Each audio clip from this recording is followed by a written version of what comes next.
Ka histori që të drithërojnë dhe ka gra që të mësojnë të jetosh me shumë guxim dhe me shumë forcë. Ajo është një grua, një nën, dhe mbi të gjitha është një luftëtare e vërtet. Një vit më parë, jeta e saj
kënaqësi që të shoh kaq bukur edhe kaq të fortë si gjithmonë. Faleminderit shumë. Duke shumë mirë. Faleminderit. Mirë që je mirë me shëndet. Mirë se u gjeta, kam emocione. Kam emocione. Si ndjesh përveç emocioneve fizikisht, edhe emocionalisht, shpirtërisht, psikologjikisht mbi të gjitha? Atëre, kryesorja psikolog... Ne bisedojmë kështu ulur të qetë dhe pa të lodhur e të sforcuar, sepse e dim që edhe sfidat pas operacionit janë të tilla dhe duan të kesh atë qetësinë dhe çlodhjen e duhur. Por që, siç e cilësove, që ne femrat, jo vetëm Stella, e gjejmë forcën. Edhe forca është ajo motivimi që na jep që ne të ecim përpara, të jemi, ta shikojmë çdo gjë me pozitivitet. Më bëre një pyetje, në fakt. Më bëre një pyetje dhe më the si ndihesh nga ana psikologjike, nga ana shpirtërore dhe nga ana fizike. Tani, nga ana psikologjike, faleminderit Zot, jam shumë mirë. Kjo të ka ndihmuar shumë besoj për të përballuar. Mundohem shumë që ta shikoj çdo gjë me pozitivitet dhe çdo gjë kaloi. Nga ana fizike, sigurisht që ka ato problemet e saja, nuk ishte e thjesht, bile ishte shumë e vështirë. Nuk e mendoja që do ishte ashtu. Të kujtohet besoj një vit para, kur kemi qenë dhe kemi treguar diçka përpara se të ndodhte gjithë kalvari gjatë kimioterapia. Por që nuk e dija që do arrinim deri në këtë ditë, po. Faleminderit Zot, faleminderit gocës ime, motivimi im dhe faleminderit familjarëve, miqve, të gjithë me radhë. Unë këtu te reportim kish marrë shumë malli dhe edhe po të mëftoje më përpara që mos isha mirë prap do vija. Edhe pse kemi patur her pas here dalit të tua të regjistruara të rubrikës që ne konsultojmë gjithmonë bëje vetë. Por që energjia e mirë këtu nuk mungon. Pas këtij operacioni jemi këtu, ende jenë këto trajtimet, fazat që ti do të marrësh në fazën e rekuperimit. Në fazën e rekuperimit. Dhe do doja ta vazhdojmë tani me pjesën e operacionit. Jo të gjithëve ju ndodh që përpara një frike përbalje të tillë, me frikën dhe me shpresën, me sfidën, pamundësinë, para operacionit më the që kam shumë frikë dhe kam frikë sepse do jem e pa ndërgjegjshme në ato momente, se kur kam ndërgjegjen, përballoj dhe jam e di që ja del. Edhe nuk e di si e gjetë ti atë kurajo, atë forcë që të realizoj edhe një video mesazh përpara operacionit. Kemi një video të cilën do doja që ta ndiqnim nëse do ta kemi gati. Është videoja që Stella ka regjistruar vetëm 10 minuta përpara se të hynte në sallën e operacionit, që janë vetëm pak minuta video, pak sekonda, por që me të drejtën në shpirtin e saj mbartin peshën e një viti. Në ato minutat e para ku sigurisht kishte edhe emocione, po edhe kishte një forcë të jashtme që të mbërtheu dhe që kur ti nuk kishe asnjë gjë të sigurt, ku siç e thash frika dhe shpresa ishin përballë me njëra tjetrën. Trupi gjithmonë krijon antitrupa për të mbrojtur. Dhe antitrupat e mi është kjo mënyra siç e kam zgjedhur unë për të përballur me sëmundjen time. Dhe mënyra që, dëshira që unë dua të flas, dëshira që kam dëshirë të dëgjoj fjalë të mira dhe të jap fjalë të mira. Mendoj që kjo më ka bërë shumë, më ka ndihmuar shumë. Dhe një nga gjërat më të mira mendoj është që ne duhet të flasim, duhet të shprehemi, nuk duhet ta shohim si handicap, nuk duhet ta shohim si një anë të errët. Nuk ka gjë që nuk rregullohet nëse është dëshira e mirë për ta bërë këtë. Dëshiron ta ndajmë këtë moment të videos edhe me publikun, e ndjekim së bashku, pak minuta para se të hynte në sallën e operacionit. Po është dita ime. Jam lodhur, jam dërmuar, por kur nuk jam dorëzuar. Marr frymë thellë dhe kam besim tek vetja ime, sepse ne jemi të forta. Ne nuk na mposht asgjë dhe uroj jo vetëm time sot, por edhe të gjitha femrat gratë që janë në situatën time, që ne do t'ja dalim, ne jemi të forta dhe ne jemi shembulli për fëmijët tanë, për ata që ka nevojë. Ju dua shumë gjithëve, ju pus. Shumë emocionuese. Si ndjesh kur e shikon tani pas një muaj? Isha shumë kurioze në fakt, sepse nuk mbaja mend asgjë kur dola mbas operacionit, edhe mami që më ndonjë afër më thoshte që sa bukur Stella, si e gjetë forcën e këtë, dhe i thash që ma nuk po mbaj mend asnjë gjë.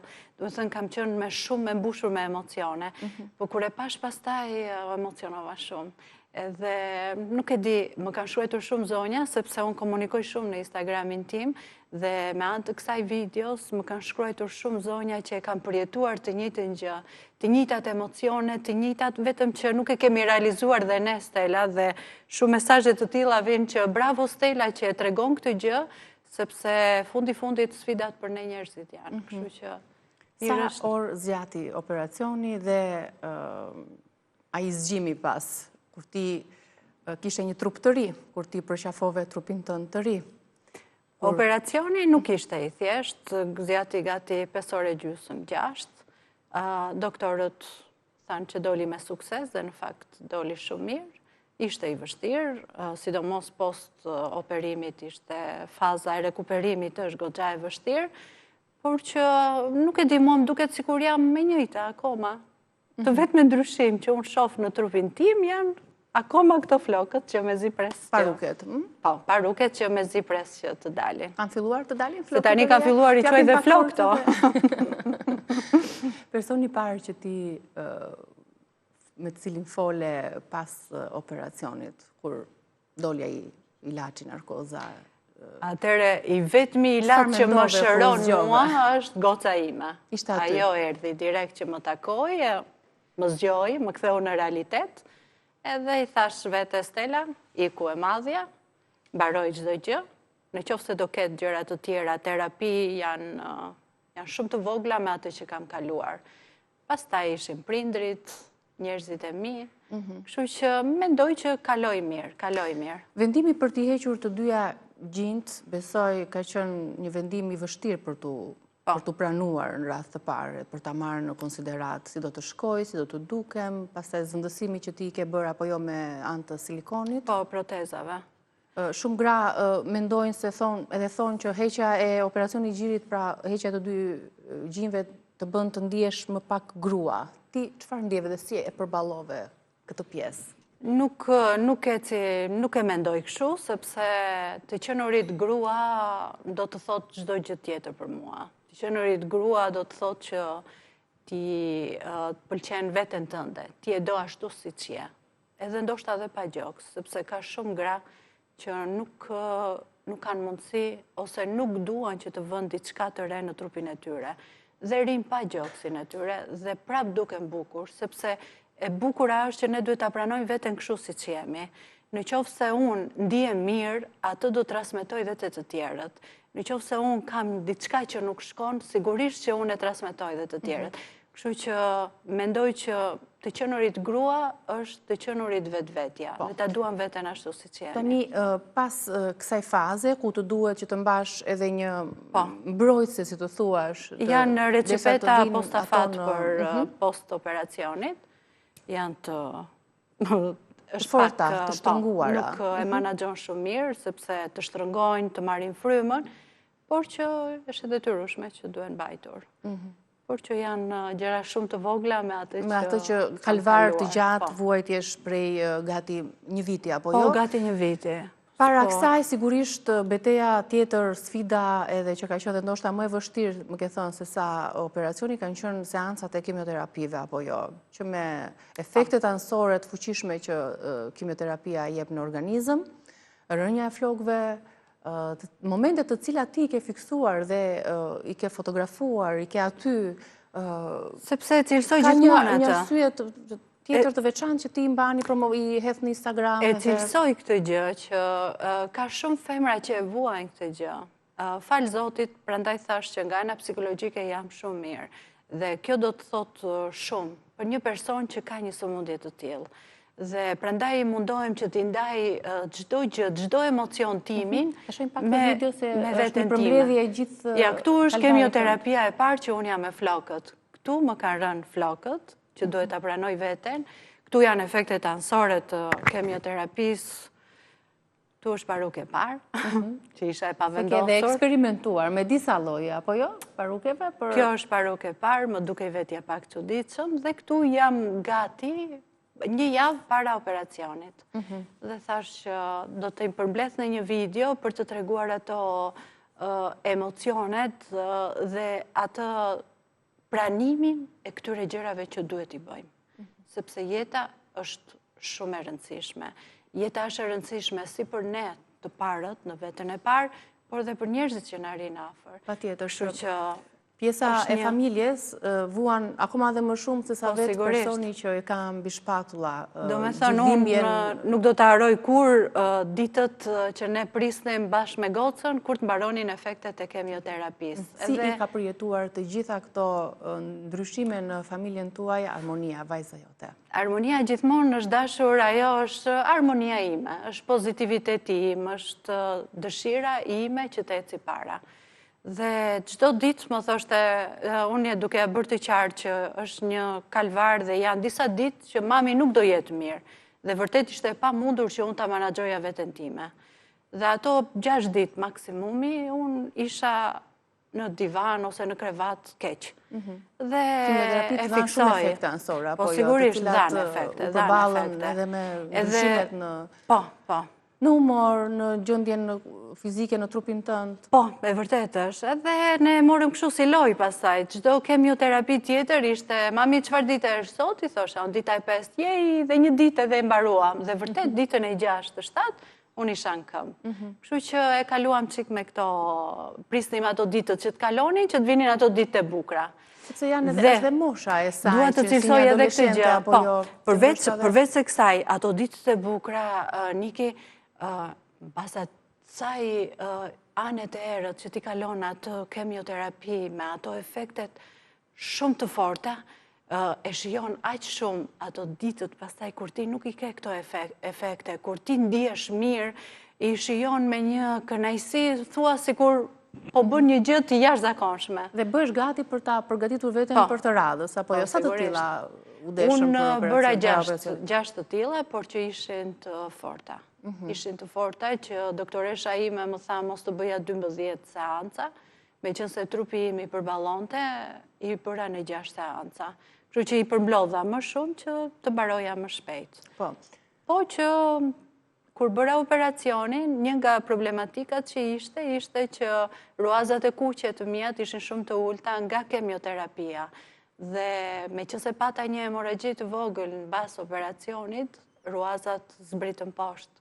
Kështu që u detyrova që duhet të merrja gjak ekstra, kështu që kishte disa komplikacione që ishte efekti kemioterapisë. Shumë kur Stella mund të mendoj dhe të pyes që për një këtë forcën psikologjike që Stella e ka dhe që padyshim që e ka si armë të fortë për ta përballuar dhimbje, ndryshimet, gjithë rutinën, gjithë kalvarin, se sakrificë e madhe në fakt për t'i përballuar. Ka kraj që ndoshta nuk e kanë këtë forcë. Ke një mesazh për to? Një sugjerim për to, pse jo, dhe një ndihmë të jashtme që ato mund të marrin një konsult me një psikolog, specialist të kësaj fushë. Ka shumë shoqata që merren me këto, janë organizata që janë në ndihmë të grave, sepse ana psikologjike preket shumë. Nuk po them që unë jam heroin, që nuk kam patur ato momentet e mia të errta, ti edhe vetë më ke parë në disa momente, kështu që nuk e komandojmë dot veten 100%, por që duhet të mendojmë që çdo e keqe e ka një të mirë. Çdo gjë na ndodh për një arsye. Kështu që vërtet unë në fillim u trëmba me këtë që më ndodhi dhe thash që o pse më ndodhi mua, si ka mundësi, si do vete jeta ime, por thash që sido që të vete do jetë një sukses. Sido që të vete. E ke menduar dhe këtë pjesën që, ose kur ti shpesher e ke lëshuar vetën, je dorëzuar dhe ke patur ato pasiguritë tua që po jo se, po sikur të ndodhi diçka tjetër. Atë se ka menduar asnjëherë po sikur. Thjesht ka menduar që pse nuk po ja dalte kjo, pse lëshova veten te ky moment, pse më ndodhi ky efekt edhe unë nuk jam aq e zonja që ta përballoj këtë efekt, por që duhet të ndodhte ai efekt, duhet të isha sëmur dhe doktoresha ime, doktoresh Manjola më thoshte shpesh që Stella, është normale që ti ndihesh keq, është normale që ti nuk çohesh dot në krevati. Kështu që jepi vetes kohë, çdo gjë ka momentin e vet, ti do bëhesh më mirë. Dhe duke mos qenë e përballur me këto probleme dhe duke patur një grip që ty të zë dhe ti çohesh në këmbë ikën në punë, mendoja që mua nuk do më ndodhte një gjë e tillë mos çohesha nga dot në krevati. Por që është e fortë. Unë të gjitha për të ardhmen? Ndjen një lloj frike brenda teje? Jo, nuk ndjej frikë për të ardhmen. Jo. Thjesht jam gati, gjithmonë kam qenë gati, mendoj që ana më e fortë ose më e vështira ka kaluar, edhe pse të hënën kam një takim me onkologën time që të marrim një përgjigje çfarë do trajtimi do ndjek, sepse të gjitha këto mbas operacionit kemioterapi sigurisht që shoqërohen edhe me një terapi mbrapa, që mos të ripërsëriten, është si tip prekaucion, një. E kuptoj. Në lidhje me kujdesin që ti ke tani për veten tënde, në lidhje me regjimin ushqimor, çfarë ka ndryshuar tek Stella?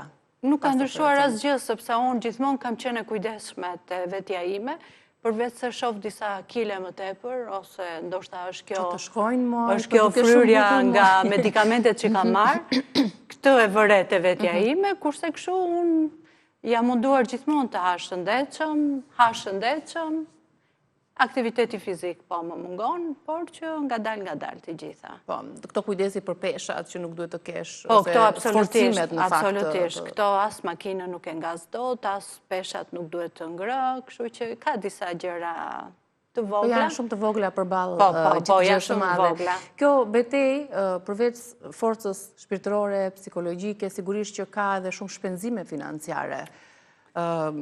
Është bekim në fakt të kesh pranë njerëz që të zgjasin dorën pa zhurmë, por me zemër.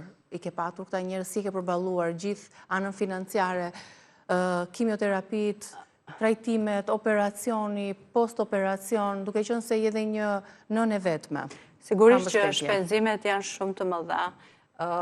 Si ana psikologjike flasim, por është edhe ana ekonomike, por siç e cilësova pak më para që çdo e keqe e ka një të mirë, prap dua ta them këtë gjë, që çdo e keqe e ka një të mirë.